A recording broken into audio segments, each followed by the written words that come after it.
Alaikum. Today my speech topic is peace. Dear sir, if you looked up for the word peace in the dictionary, chances are it would say something tranquility and non-violence.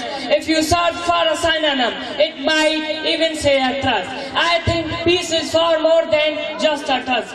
A trust in my mind is an agreement to stop fighting if we are to achieve peace. We must every day make a different peace begins with a smile. I absolutely agree with that. A smile can light up the room. To imagine what a word of smiles can do. If every day someone does something kind for someone, it will create a ripple effect. Dear sir, think of when you drop a stone in the pond. It generates a similar ripples at first, but after a while, their little ripples spread throughout the pond. Now think about peace.